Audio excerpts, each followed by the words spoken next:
Next topic is superposition theorem.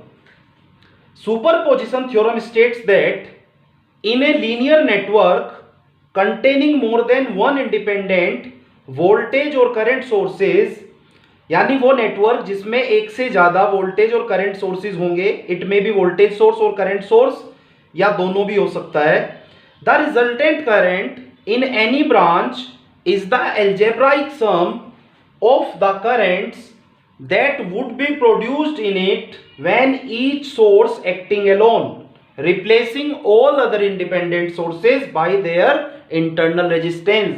यानी कहने का मतलब यह है, सुपरपोजिशन थ्योरम क्या कहता है, किसी भी ब्रांच में जो रिजल्टेंट करंट होता है वो सभी करंट का एल्जेब्राइक सम होता है। वो करंट्स होती हैं जो एक टाइम पर एक ही सोर्स एक्ट करता है और बाकी सोर्स डीएक्टिवेट रहते हैं। तो उनकी वजह से, जो हर सोर्स की वजह से करंट आता है, उन सबका एल्जेब्राइक सम आप करते हो तो उससे आपको पर्टिकुलर ब्रांच में रिजल्टेंट करंट मिलता है। ठीक है, अब इसमें लिमिटेशन क्या है इसका, ये थ्योरम कहाँ एप्लीकेबल नहीं है। एक तो पहला ये, उसके लिए आपको मोर देन वन वोल्टेज और करंट सोर्स होना चाहिए। दूसरा, नॉन लीनियर एलिमेंट्स उसमें नहीं होना चाहिए, यानी लीनियर एलिमेंट्स होना चाहिए, वो तो हम बोलते ही हैं। एक सबसे ज्यादा इंपॉर्टेंट इसका है, superposition theorem is not applicable to the network containing non calculating non linear parameters. यानी सुपरपोजिशन थ्योरम से आप नॉन लीनियर पैरामीटर्स को कैलकुलेट नहीं कर सकते हो, सच एज, जैसे पावर, क्योंकि पावर आप पी कैसे निकालते हो, या तो आई स्क्वायर आर या वी स्क्वायर बाई आर। तो स्क्वायर आने से क्या हो गया, पावर क्या हो गई, नॉन लीनियर क्वांटिटी। तो पावर को डायरेक्टली हम कैलकुलेट नहीं कर सकते हैं। अगर आपको किसी ब्रांच का पावर निकालना है तो पहले आप उसमें रिजल्टेंट करंट निकालेंगे, फिर उसका स्क्वायर करेंगे और इनटू रेजिस्टेंस करेंगे। ऐसा नहीं है कि आपने एक करंट की वजह से P1 निकाल लिया और दूसरे की वजह से P2 और दोनों को ऐड कर दिया तो सुपरपोजिशन थ्योरम से टोटल पावर आ जाएगा। नहीं, ये नहीं होगा, क्योंकि पावर जो होता है वो नॉन लीनियर क्वांटिटी होता है। ठीक है, नेक्स्ट अब हम बात करते हैं इसके डिफरेंट स्टेप्स के बारे में। स्टेप्स क्या क्या हैं, कैसे आपको सर्किट को सोल्व करना है। स्टेप्स, जो सुपरपोजिशन थ्योरम होता है इसका सबसे पहला स्टेप यही होता है कि गिवन नेटवर्क में आप सबसे पहले कोई एक सोर्स सेलेक्ट करो। तो यानी first step is select any one source, select any one source in the circuit. दूसरा स्टेप क्या है, पहले कोई एक सोर्स सेलेक्ट कर लो, और दूसरा स्टेप क्या है, deactivate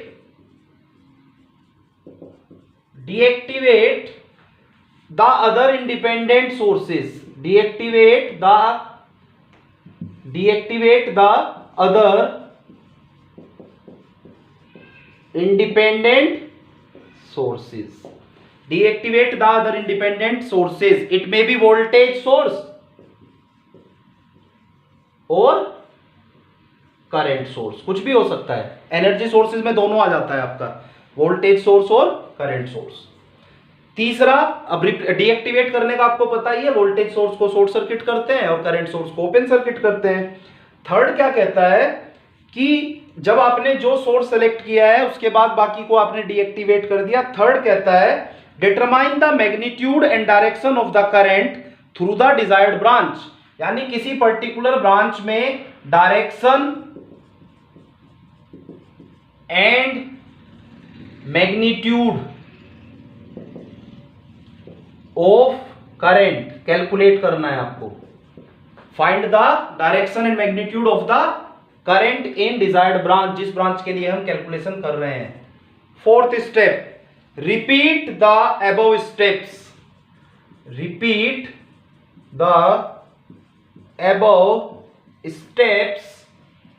repeat the above steps for each of the independent sources,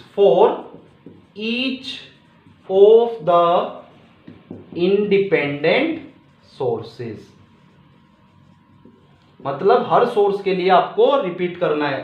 पहले एक सोर्स सेलेक्ट करना है, बाकी को डीएक्टिवेट करना है, किसी पर्टिकुलर ब्रांच में करंट निकालना है, फिर दूसरे को सेलेक्ट करना है, बाकी सबको डीएक्टिवेट करना है, फिर उसी ब्रांच में करंट निकालना है with magnitude and direction. Similarly इन्हीं स्टेप्स को आपको फॉलो करना है और इससे आपका क्या होगा, पर्टिकुलर ब्रांच में डिफरेंट एनर्जी सोर्सेज की वजह से करंट आएगा और उन सबका बाद में क्या करना है आपको नेक्स्ट स्टेप में, ऐड ऑल द currents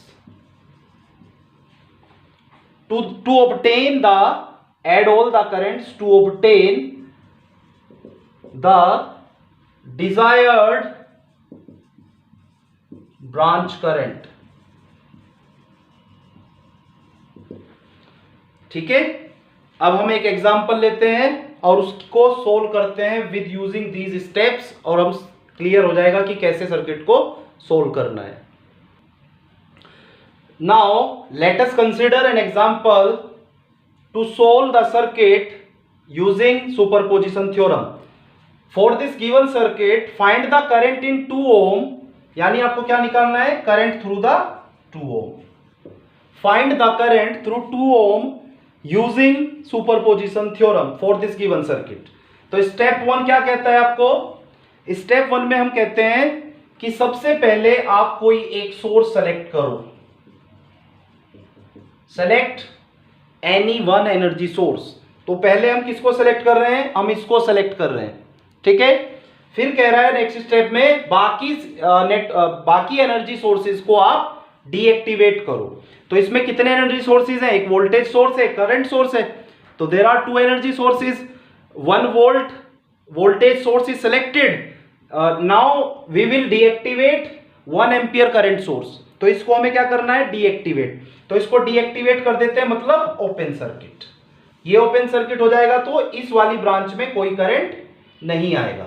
इसको चाहे तो आप यहां से पूरा रिमूव कर सकते हो, क्लियर है। आप इसको चाहो तो ऐसे पूरा रिमूव कर सकते हो। तो इस तरह से मेरा सर्किट बचेगा, ठीक है। अब इस सर्किट को सोल्व करना है तो इसमें मान लो सपोज करंट कितना है, ये इसमें आप ब्रांच में आपको 2 ओम में तो करंट निकालना है, तो आपको हर सोर्स की वजह से I1 इसमें 2 ओम में करंट निकालना है। तो केस फर्स्ट आपने ये लिया है, पहले केस में जब आपने ये वाला एनर्जी सोर्स सेलेक्ट किया है, दूसरे वाले को डीएक्टिवेट किया है, तो उस टाइम मान लो आप ये I1 है, ठीक है। I1 हमें कैलकुलेट करना है। तो I1 देखो आप कैसे निकाल सकते हो, 2 तरीका है, या तो बाहर वाले लूप में आप क्या करो, केवीएल अप्लाई कर दो, ठीक है। या दूसरा तरीका क्या है, ये जो 1 वोल्ट होगा वो इस पॉइंट और इस पॉइंट के बीच में है, कितना 1 वोल्ट। यहां पर भी कितना होगा 1 वोल्ट, क्योंकि ये वोल्ट पूरा का पूरा वोल्टेज यहां एग्जिस्ट करेगा, और ये वोल्टेज इस ब्रांच के अक्रॉस भी रहेगा और इस ब्रांच के अक्रॉस भी वोल्टेज रहेगा। तो डायरेक्टली आप लिख सकते हो करंट इज इक्वल टू उस ब्रांच का वोल्टेज अपॉन उस ब्रांच का रेजिस्टेंस। तो यानी ये वोल्टेज कहां एग्जिस्ट करेगा, यहां पैरेलल में वोल्टेज सेव होता है ना, तो इस ब्रांच के अक्रॉस जो वोल्टेज होगा वही वोल्टेज इस ब्रांच के अक्रॉस भी होगा। तो I1 is equal to voltage कितना है 1 अपॉन टोटल रेजिस्टेंस कितना हो गया है 2 + 1 3, तो यानी I1 is equal to 1/3 ampere. Direction आप देख लेना इसका, ये जा रहा है राइट टू लेफ्ट, क्योंकि डायरेक्शन मैटर करेगा इसमें। यानी आप इसको चाहे तो इस तरह से दिखा सकते हो, इस डायरेक्शन में है ये करंट, ठीक है। अब केस 2 आपको लेना है, केस सेकंड। केस सेकंड में आपको क्या करना है, करंट सोर्स को सेलेक्ट करना है और वोल्टेज सोर्स को डीएक्टिवेट करना है।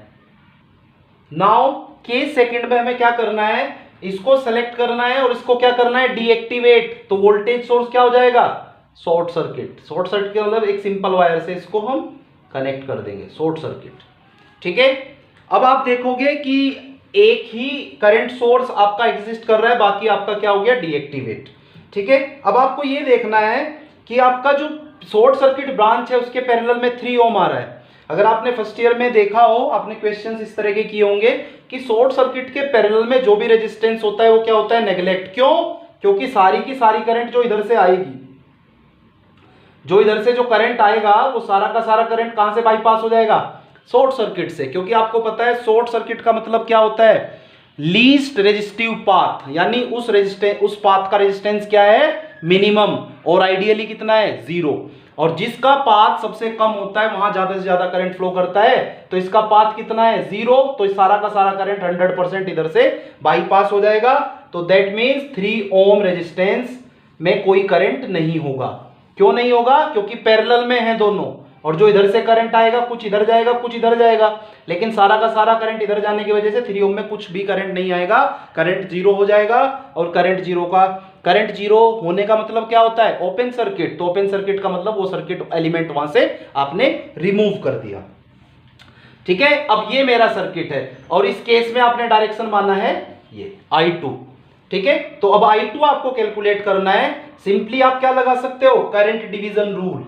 तो I2 इज इक्वल टू, देखो 1 एम्पियर यहां से चला है, तो यहां कितना करंट जाएगा इसमें बताइए, 1 एम्पियर ही तो जाएगा। जिस भी रास्ते में करंट सोर्स होता है उस ब्रांच का वही करंट होता है। तो 1 एम्पियर यहां से चला तो 1 एम्पियर यहां तक जाएगा।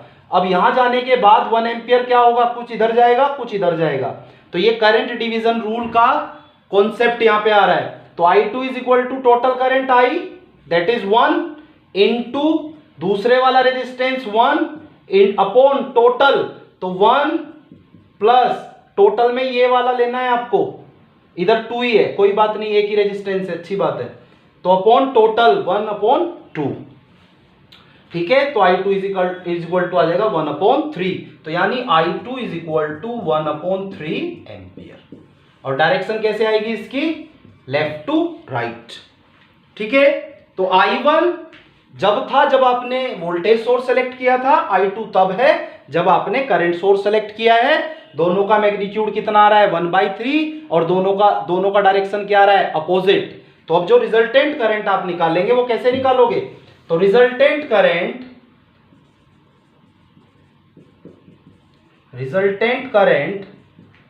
इन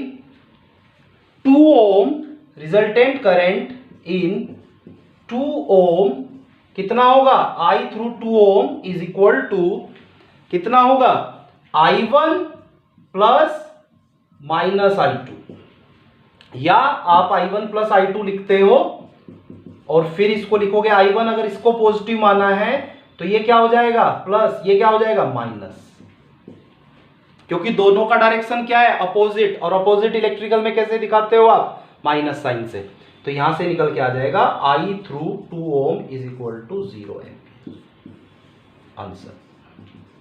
तो इस तरह से हम सुपरपोजिशन थ्योरम को यूज करके किसी भी पर्टिकुलर ब्रांच में करंट निकाल सकते हैं। ठीक है, आप इसके और क्वेश्चंस भी ट्राई कर सकते हो, आप क्वेश्चंस ट्राई करना। वैसे आपने mesh, node, Thevenin, Norton, superposition ये सब आपने फर्स्ट ईयर में भी पढ़ा हुआ है, तो आप वहां से भी उसको प्रैक्टिस कर सकते हो। सेम क्वेश्चंस, सेम थ्योरम ही आपको यहाँ पर भी स्टडी करना है। Okay, thank you.